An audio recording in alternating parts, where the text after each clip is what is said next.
Eu quero falar sobre o contexto que a gente está vivendo e esses desafios aí da nossa cultura, da nossa sociedade, desse momento de crise que a gente está vivendo. E aí, durante esse acontecimento, essa parada dos caminhoneiros, eu me vi numa situação que me fez lembrar muita coisa do tempo que eu passei fora do Brasil. Quase 10 anos atrás eu fui para fora do Brasil, fui morar na Nova Zelândia, e uma das situações que me veio à mente foi quando a gente começou, assim que chegou na Nova Zelândia, a gente começou a trabalhar sem poder receber. As cagadas que imigrante faz, né? Todo imigrante faz umas coisas que não deve fazer, e aí você vai descobrindo aos poucos.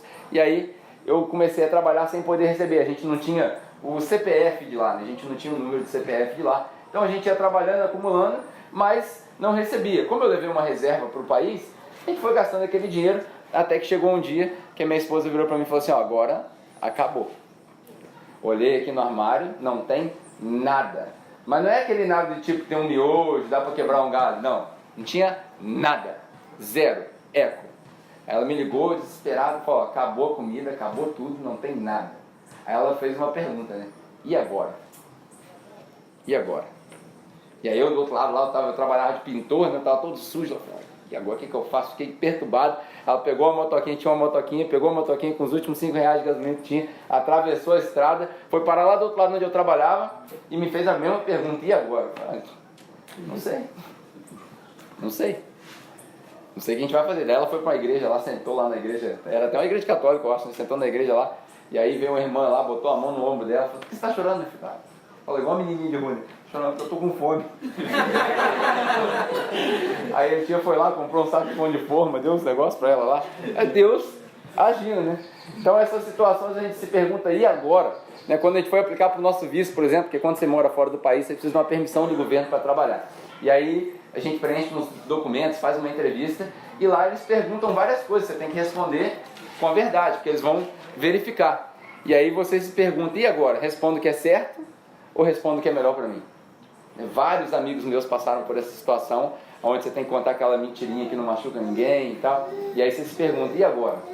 Quando entra nesse conflito, né, entre o que é certo e o que é conveniente. Não sei se você já passou por isso. Alguém já se viu numa situação dessa que a gente chama de sinuca de bico? Onde o que é certo e o que é melhor para mim? O tempo todo a gente faz isso, cara. É o estacionar na vaga errada, né? O que é certo e o que é melhor para mim. E é engraçado que toda mensagem que eu preparo eu mando para alguns grupos e eu falo assim: ó, galera, o rascunho da mensagem está aí, dá uma olhada para mim aí, se tiver alguma besteira aí, me corrige, por favor e tal. E aí várias pessoas estavam lendo isso daqui e falaram assim: pô, lendo isso daqui eu lembrei de uma música. A Rosa falou isso também, né? Lembrei de uma música. Não sei se você conhece essa música, né? A música fala assim: cada vez que a minha fé é provada. Quem conhece essa música aqui? Tu me dás a chance de... Não é assim? Muita gente acha que essa música é uma música triunfalista, né? De, Deus, né? Não é, cara. Porque cada vez que a sua fé é provada, o seu caráter também é provado. E aí eu lembrei dessa música, eu falei: rapaz, essa música é interessante, porque ela ensina várias verdades. Porque essa música é basicamente um resumo da ópera de quando você se pergunta: e agora? Quando sua fé é aprovada, é isso: e agora? O que eu faço? Qual que é a atitude certa que eu devo tomar? E aí, no meio dessa crise, na atual conjectura do país, eu achei que, às vezes, Deus permite que a gente perceba essas coisas. Não é que Deus cause essas coisas, mas Ele permite que a gente perceba essas coisas, para colocar alguns ensinamentos que a gente recebe da Bíblia em prática. E nessa situação que o Brasil está vivendo, eu achei justo a gente olhar para um texto e tentar tirar um padrão de comportamento que pode nos ajudar quando você se perguntar: e agora? Isso acontece com todo mundo aqui ou eu estou falando sozinho? Não. Beleza, só para saber, porque às vezes estou pregando, aí eu pulo para Gálatas, a gente começa a pregar em Gálatas, né? Então, se você tiver Bíblia, abre aí a sua Bíblia no livro de Daniel. Não é muito comum você ver eu fazer isso aqui. Acho que eu nunca preguei uma mensagem no Antigo Testamento. Que é a primeira vez em quase 3 anos que eu vou pregar uma mensagem num texto do Antigo Testamento. Vai saber o que vai sair disso ainda. Daniel. O texto que a gente vai usar está no capítulo 3, do versículo 16 ao 18. Mas eu vou contar uma história breve para você entender o que está acontecendo ali. Se você não achar Daniel, fique tranquilo. Eu também, quando fui procurar na minha, demorei para achar. Fazia muito tempo que eu não abria lá. Mas ele está ali, um pouquinho depois ali de Salmos, Provérbios, os profetas, passa os profetão, aí vem os profetinhos. Você vai achar ele aí. pessoal ri, né? Os teólogos não falam profetas maiores e profetas menores? Profetão e profetinha, né? Daniel, capítulo 3, versículo 16 e 18 é o que nós vamos ler. Antes, para você entender o que estava acontecendo, você já deve ter ouvido algumas histórias a respeito de Daniel. O livro de Daniel, na verdade, foi escrito para contar uma história a respeito de um rei chamado Nabucodonosor e outros reis que apareceram depois dele, o rei Dários e por aí vai. No começo do livro, aparece uma história que Daniel e outros 4 amigos com os nomes esquisitos, por favor, nunca dê esse nome pro seu filho. Se você estiver assistindo online, não dê esse nome pro seu filho. Eu sei que muita gente tinha que fazer isso. Eu tinha um amigo chamado Sadraque. Primeira vez que eu ouvi esse nome foi o cara, aí depois que eu fui descobrir que era um personagem bíblico. Né? Mas Sadraque, Mesaque e Abidnego era o nome dos caras que foram trocados, que na verdade eles tinham outros nomes. E aí, o que aconteceu foi que Nabucodonosor era rei da Babilônia, e aí ele tomou o território onde os hebreus ali tinham influência e trouxe alguns hebreus, e ele falou assim, ó, vou trazer algumas pessoas inteligentes, os moleques novos, vou pegar essa molecada e eu vou ensinar para eles a cultura do meu reino. A gente fala muito em cultura do reino, né? Então ele trouxe os moleques e falou assim, ó, vou ensinar para esses moleques a cultura do reino. E eles vão servir no palácio no que eu precisar fazer. Algumas bíblias falam dos mágicos, dos sábios, por aí vai, mas era isso que eles queriam fazer. E aí, nessa história aparece Daniel, Sadraque, Mesaque e Abidnego. Daniel era o nome dele, que depois mudou para Belshazzar, não sei como é que está na sua Bíblia, e os outros 3 que viraram Sadraque, Mesaque e Abidnego. E aí, no primeiro capítulo, logo eles apresentam um desafio para o rei. Eles falam para o copeiro do rei e falam, olha só, nós vamos ficar aqui tranquilo e tal, só que nós não queremos comer da comida do palácio. E aí alguns teólogos vão falar que eles não quiseram comer para não se contaminar, mas talvez isso não seja uma explicação inteira, porque eles não quiseram comer a dieta que era servida, mas eles comeram vegetais. Então, enfim, a razão não é o assunto do momento agora. Mas eles escolheram não se misturar. Eles não queriam fazer parte do sistema. Eles não queriam ser vistos como os babilônicos. Então eles resolveram se separar. E aí eles pediram para não se contaminarem.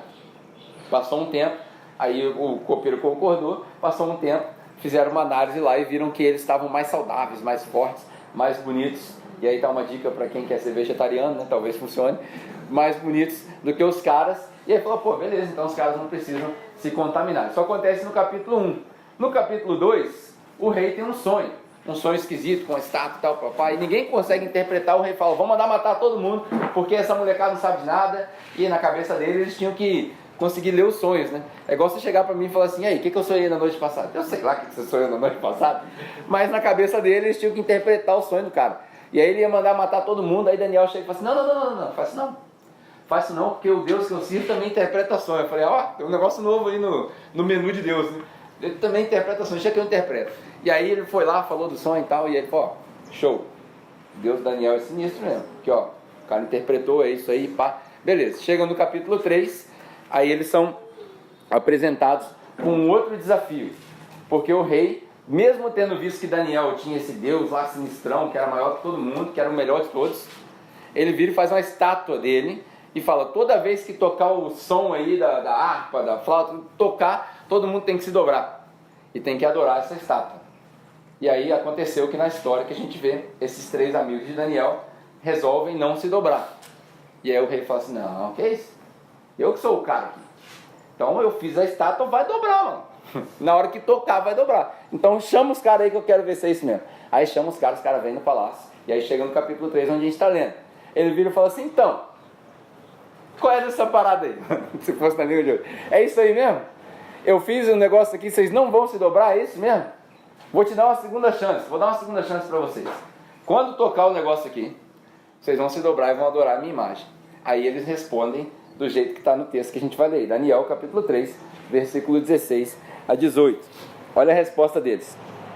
Sadraque, Mesaque e Abidnego responderam ao rei, ó Nabucodonosor, não precisamos nem nos defender diante de ti. Abusados, moleque. Não precisa nem responder. Se formos atirados na fornalha em chamas, porque o rei falou para eles o seguinte, se vocês não adorarem, eu vou mandar queimar vocês. Então, está posto aí o desafio. Se vocês não adorarem, eu vou mandar queimar vocês. Eles falam, ó, se nós formos atirados na fornalha em chamas, o Deus a quem prestamos culto pode nos livrar. E ele nos livrará das tuas mãos, ó rei. Mas, se ele não nos livrar, Saiba, ó rei, que não prestaremos cultos aos teus deuses ou adoraremos a imagem que você fez. Essa foi a resposta dos caras. Basicamente, eles disseram o seguinte: você acha que Deus não pode me livrar? Nós temos certeza que Ele pode. E o negócio é o seguinte: se mandar me jogar na fornalha, eu estou indo. Se Ele quiser livrar, bem. Se Ele não quiser livrar, amém. Essa era a resposta dos caras. Isso daí, talvez você já tenha ouvido mensagem a respeito disso. E pelo menos a maioria das que eu ouvi, todas as mensagens são a respeito deles serem salvos da fornalha. Essa mensagem não tem nada a ver com eles serem salvos da fornalha. Você vai entender por quê. O que aconteceu com Sadraque, Mesaque e Abednego? Eles foram colocados numa sinuca de bico. O rei chegou para frente deles e falou: ó, a imagem está aí, vocês vão adorar. E agora? E agora? Dou aquela adoradinha de mentira, só para me livrar? Ou faço o que é certo? E ali, eles tinham um padrão. Toda vez que você for confrontado com e agora, eu vou te dar 3 coisas para você fazer, que são extraídas dessa história aqui. A primeira delas é o seguinte: quando você se perguntar e agora, a primeira coisa que você faz é orar. Tem muita gente que diz que quando você não sabe o que fazer, a melhor coisa a fazer é fazer? Nada. Não é. Não é, porque inércia não é bom. Você vai fazer nada, você vai continuar no mesmo lugar. A primeira coisa que você faz quando você for confrontado com uma situação onde você se pergunta e agora, o que eu faço? Ora. Na verdade, esses caras, eles nem precisavam orar ali, porque eles já viviam uma vida de oração. A gente teve uma série aqui onde a gente falou sobre as disciplinas da fé cristã. A oração era uma delas. E aí eu te pergunto: como está a sua vida de oração? Quanto tempo você tem conversado com Deus? A maneira que você ora não me interessa. Se você ora no seu quarto, se ora de joelho, se ora de pé, se ora andando, se ora em português, se ora em inglês, se ora em línguas, não me interessa. A minha pergunta é: como está a sua vida de oração? Quando Paulo escreve para os Tessalonicenses, uma outra igreja que estava tendo alguns problemas, ele dá uma recomendação muito simples a respeito de oração. 1 Tessalonicenses capítulo 5, versículo 17, ele fala: orar sem cessar. É interessante que a gente lê, a gente decora, mas a gente não faz. A gente lê, a gente decora, mas a gente não faz. E aí a gente se pergunta por que as coisas dão errado quando a gente está na sinuca de bico. Por quê? Porque a gente não tem uma vida de oração. É interessante que esses caras tendo uma vida de oração, você percebe o seguinte: eles oravam pelo menos 3 vezes por dia. Pelo menos 3 vezes por dia eles se retiravam e passavam um tempo ali orando, se arrependendo, conversando com Deus, perguntando, pedindo por direção. E aí você repara que para quem não ora, toda dificuldade é um obstáculo. Para quem não ora, toda dificuldade é um obstáculo. Para quem ora, a dificuldade é um degrau. Não entendi, isso aí parece uma frase clichê, você vai entender.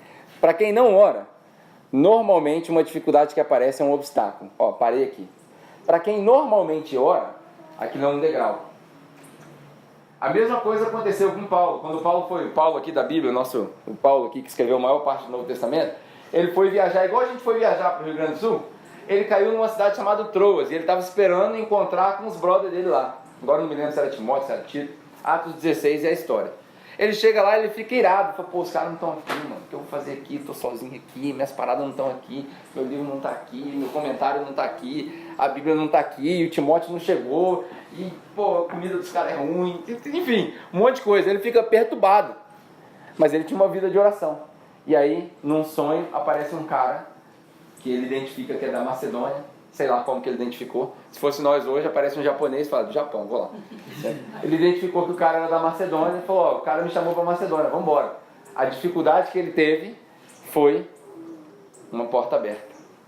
Para quem não ora, a dificuldade é uma porta fechada. Para aqui. Para quem ora, é uma porta aberta.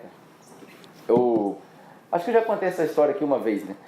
Poucos de vocês conheceram o Marshall, que é o meu pastor, está lá na Austrália. O cara que é pastor dele chama Phil Camden. A maioria de vocês, eu acho que eu devo ter contado essa história uma vez. Ele foi diagnosticado há uns 5 anos atrás com uma doença que aqui no Brasil eu acho que chama esclerose múltipla.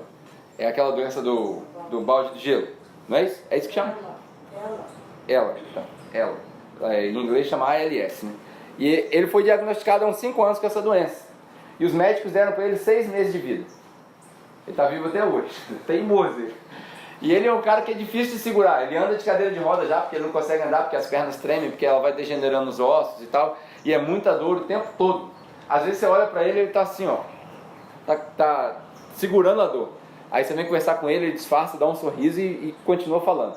E aí eu tive a oportunidade de encontrar com ele a última vez que eu estive na Austrália e falei, Fio, como que você reagiu, cara, quando você foi diagnosticado com essa doença? Você é um cara que dedicou sua vida inteira servindo a Deus, porque no nosso entendimento, né, o cara que tem fé mesmo não fica doente. O cara que tem fé, ele é curado de tudo. Eu falei, pô, uma doença dessa não é pro crente. Aí ele virou e falou pra mim, rapaz, isso aqui foi a maior bênção que já me aconteceu. Estranhei, falei, esse cara é louco. Essa doença degenerou o cérebro dele. É louco. Por quê? Aí ele falou, porque agora eu tenho uma passagem livre para lugares onde eu não tinha. Você não tem noção da quantidade de gente que tem essa mesma doença, que eu entro no hospital e nunca ninguém foi lá. E eu tô lá todo dia. E eu tô ministrando pros caras. E agora tem gente que tem pena de mim, me chama para pregar, eu vou lá e desço a lenha mesmo na hora que eu vou lá pregar. E ele é meio brincalhão assim, o que aconteceu? Ele viu que a dificuldade dele se transformou numa porta aberta. Para muita gente é o fim da vida. Para ele era só o começo. E está vivo até hoje. Mandei uma mensagem para ele ontem, falou, vou contar a sua história amanhã de novo. Ele não gosta que eu falo. Vou contar a sua história de novo. Aí ele mandou uma risadinha e falou, vai lá, conta lá. Enfim, toda vez que você for confrontado com essa situação onde você se pergunta, e agora? A primeira coisa que você faz é orar. A gente precisa ganhar de volta o costume de orar. Nós estamos orando muito pouco. E quando eu digo nós, eu me incluo no nós. Nós estamos orando muito pouco. Talvez seja por isso que a gente não encontra a solução para os problemas que estão aparecendo na nossa frente. Talvez, só talvez. Não vou dizer que por isso que os problemas estão acontecendo, porque isso aí é loucura. Os problemas vão acontecer. Os problemas não vão parar. Mas talvez seja por isso que a gente não encontra solução. A gente precisa aprender a orar de novo. Depois de orar, segunda coisa que você faz, quando você se pergunta, e agora? Depois de orar, você precisa se preparar. Preparar. Esses caras, eles já estavam preparados. Na verdade, uma forma melhor de dizer, você precisa estar preparado o tempo todo. O tempo todo. Orar e vigiar o tempo todo. Você precisa estar, quem está de pé, cuida para não cair. A gente precisa estar preparado. Eu sou viciado em basquete, né? A gente está na época das finais da NBA. Todo jogo da final, eles têm uma como é que chama? Press conference. Como é que chama o press conference lá? Você que trabalhava com os atletas lá? Como é que é o...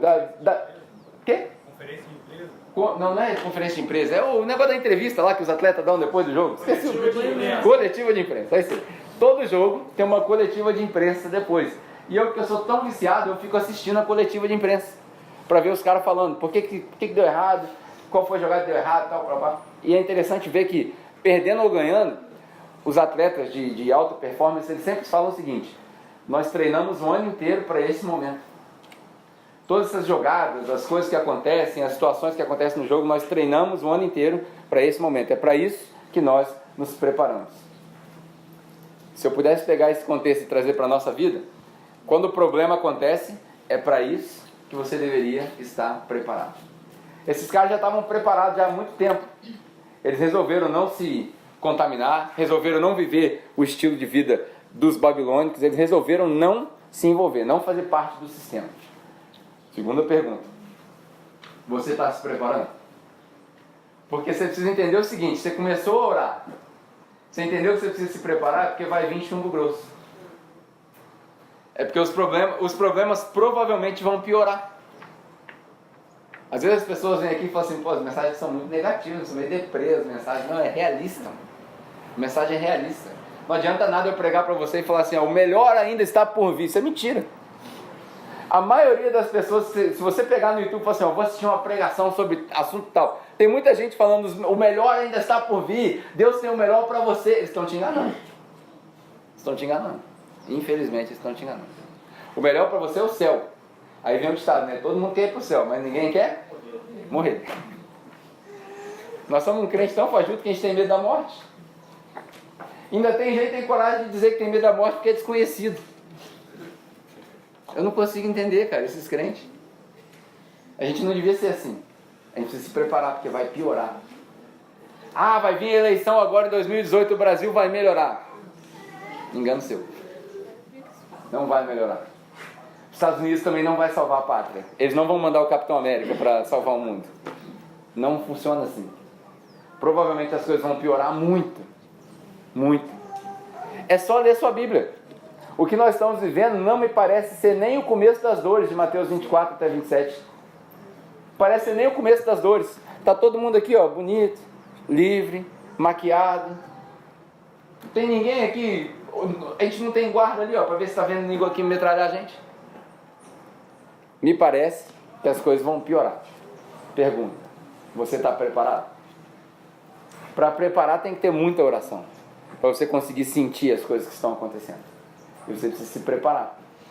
Tem um ditado que diz que o sucesso, né, e aí entenda como sucesso que você quiser, porque sucesso é um conceito relativo, mas sucesso é o encontro da preparação com a oportunidade. Quando a oportunidade bater, você precisa estar preparado. Você pode usar isso também para a sua vida cristã. Ore e se prepare. Quando você falar, e agora? Naquela situação lá no seu trabalho, faço o que é certo ou faço o que é conveniente? Faço o que é correto ou faço o que é melhor para mim? Ore, se prepare e por último, igualzinho Sadraque, Mesaque e Abednego fizeram aqui. Eles oravam, eles se preparavam e eles se posicionaram. E aí agora, quando a gente fala se posicionar, a gente pensa, agora vamos entrar para a guerra, nem agora você vai falar da vitória. Não, ao contrário. Eles se posicionaram, porque eles falaram assim, enquanto isso aí eu não preciso nem responder. Porque Deus é capaz de livrar, e se Ele quiser livrar bem, se Ele não quiser livrar bem. Ou seja, eu não vou fazer e pronto. E aí eu tenho uma notícia, mais uma notícia ruim para você. Infelizmente, eu gostaria que fosse o contrário, mas infelizmente, o cristão não consegue ser imparcial. Imparcialidade na vida cristã é um mito. Não tem como você ser parcial. Todos os problemas sociológicos, socioeconômicos que te apresentarem, você vai ter que ter uma opinião. Se você falar, eu vou ser neutro, você já escolheu uma posição. Neutralidade já é uma posição. Não tem como ser imparcial. Uma hora ou outra, você vai ter que se pronunciar a respeito de vários assuntos que permeiam a formação do pensamento da nossa sociedade hoje. A gente está envolto em um monte de coisas. Uma delas, por exemplo, é a política. Ah, política não se discute. Quem não discute política é idiota. Nossa, você me ofendeu agora, então vou te explicar o significado da palavra idiota. Idiota significa aquele que não se interessa pelos interesses comuns. Política. Então quem não discute política é, por definição, um idiota. A gente precisa discutir política. Por quê? Porque política afeta tudo que você faz. Se a política do nosso país fosse diferente, a gente provavelmente não poderia estar aqui na praça, adorando a Deus e pregando o Evangelho. Essa semana eu vi um cara, sobre essa questão de política, porque não tem como a gente ser imparcial, então a minha opinião é que você precisa discutir política. Se você discordar, apresente seu argumento depois e vamos ver se você tem base para poder defender a sua ideia. Mas eu vi dois caras que sabem muito mais que eu falando a respeito disso. Um chama John MacArthur, provavelmente alguns de vocês têm uma bíblia de comentário dele. E ele diz o seguinte: cristão não deve discutir política, porque não interessa quem está no governo, o reino de Deus não vai mudar, e etc e tal. Falei, interessante, John MacArthur falou para não discutir política, então não discute política. Aí logo depois tinha um vídeo de um cara chamado Frank Turek, que é outro teólogo interessante, que fala sobre apologética, ele fala assim, cristão deve discutir política. Eu falei, opa, o cara falar que o John MacArthur está errado, ele deve ter alguma carta na manga, né? Então eu vou ver. Comecei a ver o vídeo, ele falou assim, ó, toda vez que alguém fala para mim que não se discute política, eu falo para ele, se política não se discute, você não se interessa pelo Evangelho. Eu falei, não, mas tá a ligação dos dois. Aí ele falou assim, toda vez que alguém me apresenta esse cenário, eu mostro uma foto de satélite da Península da Coreia. À noite. Na sua mente você deve estar imaginando já o que acontece. Apareceu uma foto no computador da Península da Coreia, a Coreia do Norte e a Coreia do Sul, à noite. A Coreia do Norte estava tudo apagado.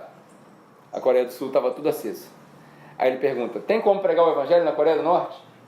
Resposta óbvia, não. A não ser que o Kim, agora que apertou a mão do cara lá, vai... Mas até então, o raciocínio era não. Por quê? Política.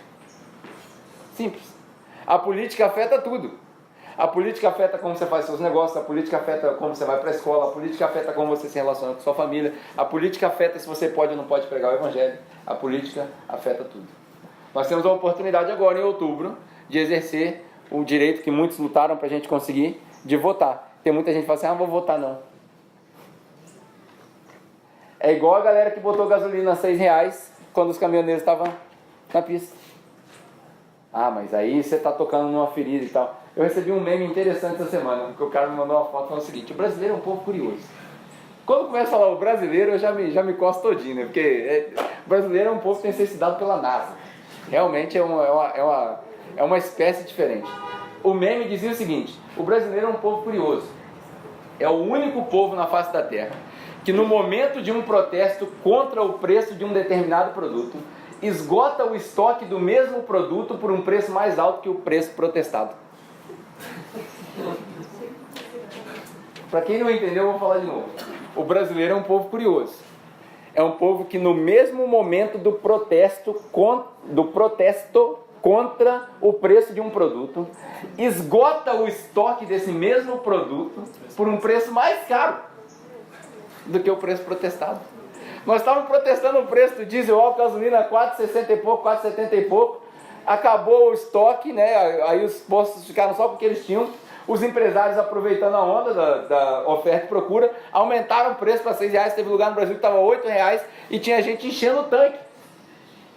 O que a galera falha em perceber é que você vai encher seu tanque, vai rodar 300 km e depois acabou, do mesmo jeito. E aí? E agora?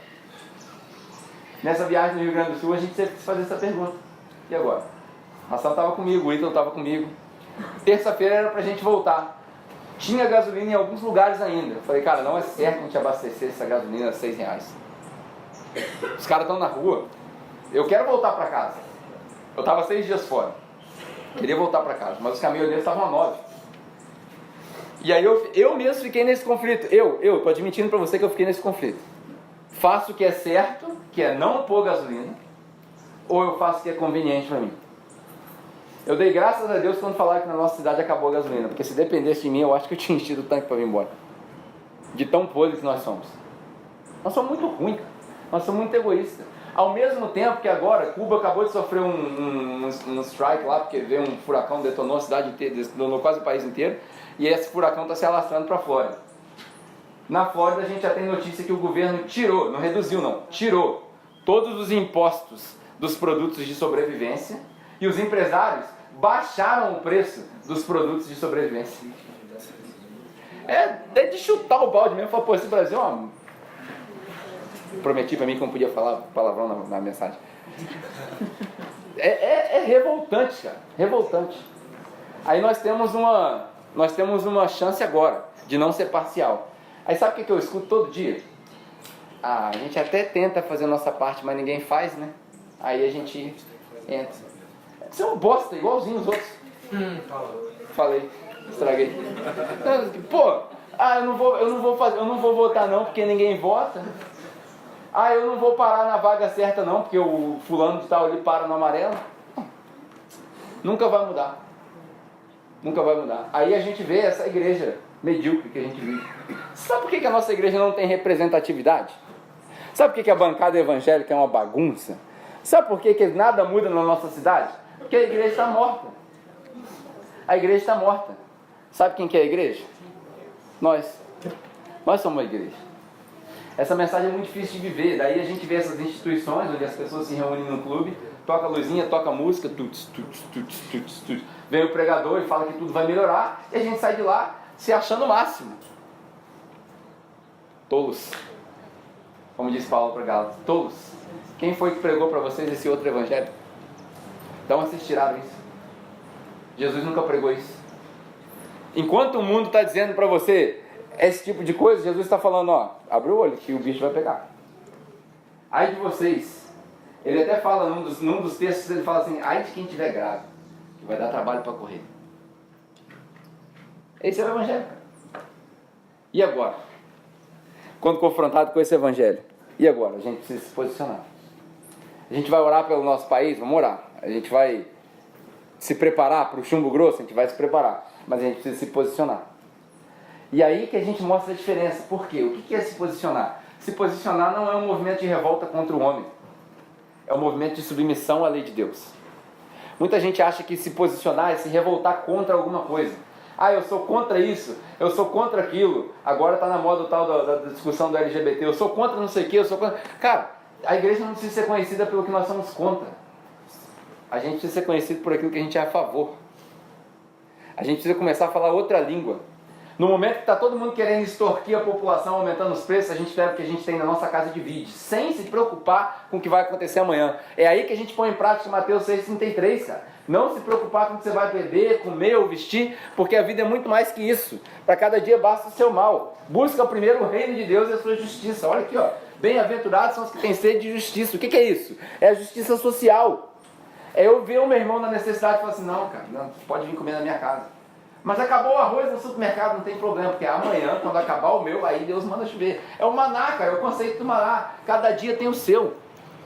A gente não faz isso. A gente corre para o supermercado para estocar o arroz, para não passar necessidade. Eu tenho a impressão de que a nossa fé, recentemente, é igual extintor de incêndio. Nunca usa. A gente tem lá, mas nunca usa. Na hora que dá um incêndio, todo mundo sai correndo. Ninguém lembra do extintor de incêndio. Ninguém lembra. Extintor de incêndio no carro é a coisa mais inútil, quase ninguém usa. Em casa, então, quase ninguém usa. Explodiu o botijão lá, pegou fogo, quase ninguém usa, sai todo mundo correndo. Faz bem. É a fé inútil. Vocês estão rindo por quê? Vocês usam extintor de incêndio? Só eu que saio correndo? Eu saio correndo. Não nem aí extintor de incêndio. Deixa eu pegar fogo. Eu vou pular lá dentro, daqui a pouco vem os bombeiros com a mangueira aí, resolve. Eu tenho a impressão de que a nossa fé está sendo assim, como extintor de incêndio. A gente precisa se posicionar. A gente precisa, nesse momento, é nesse momento que brilha a luz. É quando Jesus fala assim, que vós sois a luz do mundo. O que é a luz do mundo? Nós é que somos o parâmetro de moral e ética do mundo. É a igreja que é o parâmetro. É agora que as nossas boas obras brilham. É agora que as pessoas lá de fora vão ver como a gente ama um ou outro. Quando a gente paga a conta de um, quando a gente põe comida na mesa do outro. E também não é só assistencialismo social, não. É quando a gente não se corrompe com o sistema e prega esse evangelho para as pessoas falarem assim, eu quero, mas eu não quero pelo que o evangelho vai fazer por mim, porque o evangelho não tem nada para fazer por você. O evangelho não te acrescenta nada, só piora. O evangelho só estraga a sua vida terrena. O evangelho não serve para nada de bom na sua vida terrena, de acordo com os parâmetros que a gente tem. Nada. Ele não te promete um emprego novo, ele não te promete prosperidade, ele não te promete nada disso. O evangelho só estraga. Tem um amigo meu, que eu não vou citar o nome para não ficar feio, uma vez ele falou para mim, pô, o evangelho cagou com a minha vida toda. Porque eu tinha uma vida XYZ. Agora eu não posso fazer mais nada disso. Eu falei, a questão não é que você não pode, cara, a questão é que você entendeu. Esse é que é o diferencial. Você entendeu, e uma vez que você entendeu, é muito difícil voltar para um ambiente onde você escuta as bobeiras, besteiras e ladainhas. Muito difícil, muito difícil. É por isso que eu não tenho insegurança. É por isso que eu não tenho problema em compartilhar o que a gente gasta aqui, o que a gente faz aqui. Para mim não faz a menor diferença se você veio, se não veio, se você vai, se não vai. Porque você não vai conseguir, cara. Isso aqui é igual, eu falo várias vezes, é igual a pílula do Matrix. Uma vez você tomou uma pílula, você acordou, já era. Já era. A gente precisa acordar. Toda vez que a gente se perguntar, e agora? A gente precisa prestar atenção nisso. E aí, pra gente fechar, aí em Daniel, nesse episódio que aconteceu, muita gente acha que a história de Daniel, a história dos caras na fornalha, era uma história para contar de livramento. Deus vai te ajudar. O motivo da fornalha não era o livramento. Se você ler bem a história, você vai ver. O motivo da fornalha não era o livramento. O motivo da fornalha não era a cristofania, né? Os teólogos dizem que aquilo ali é uma pré-encarnação de Cristo. Que Cristo apareceu e aí ele criou uma nuvem ali para que as chamas não chegassem neles, porque eles foram jogados na fornalha, não sei se você conhece a história, mas eles não se dobraram, daí os caras jogaram eles na fornalha, estava pegando fogo, muito quente, os caras que foram jogar eles morreram por causa do calor e eles estavam lá de boa. Aí a fornalha era um morro, tipo isso daqui assim, ó. Lá de cima os caras rolavam eles até aqui embaixo, e aí tinha um túnel, onde os caras vinham colocar carvão, lenha para esquentar. Lá do túnel, Nabucodonosor olha e fala assim, peraí. Aí chama os caras e fala assim, vem cá, vê se eu estou vendo direito aqui. Nós jogamos 3 caras lá, tem 4 andando ali, de boa, eles estão passeando ali dentro. Era para os caras estar queimando. É isso mesmo que eu estou vendo? Tem 4 lá. Aí os caras, tem 4 lá. E o quarto parece com o filho dos deuses, é a frase que ele usa. Aí os teólogos dizem que aquilo ali era Cristo, né? E eu, por exemplo, acredito que era uma pré-encarnação de Cristo protegendo eles ali, uma história. E aí, ele fala assim, então, manda trazer os 3 de volta. Interessante, tinha 4 lá, ele fala para trazer só os 3, deixa aquele outro lá. Não sei o que ele vai fazer lá, chega lá. Manda trazer os 3, aí a galera vai e examina os caras, não tinha nem cheiro de fumaça nos caras. Aí tem gente que conta essa história e fala assim, quando você estiver na fornalha, Jesus estará contigo na fornalha. Trouxa. Quantos não morreram na fornalha, cara? Tem uma história que 3 saíram. Eu tenho dezenas que eu posso contar para você na história da igreja que foram queimados vivos, dizendo, vocês estão adiantando a minha visita ao Senhor Jesus. Tem vários que não foram libertos da fornalha. O motivo da fornalha não era o livramento, nem a cristofania e nem o milagre. Sabe qual que era o motivo da fornalha? O motivo da fornalha era o Nabucodonosor. Os caras que eram justos, que não se corromperam, que não se poluíram, sofreram para que Deus pudesse alcançar o mais podre. O cara que perseguia eles. É o rei que perseguia Israel, que foi conquistado pelo rei de Israel. Aí eu pergunto para você, para quem que é a sua fornalha?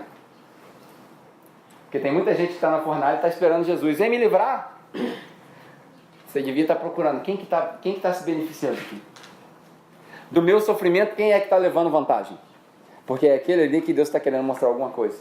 Tem muita gente que fala assim, pô, como é que você pode passar essa vida todo miserável, todo sofrido, você não é crente?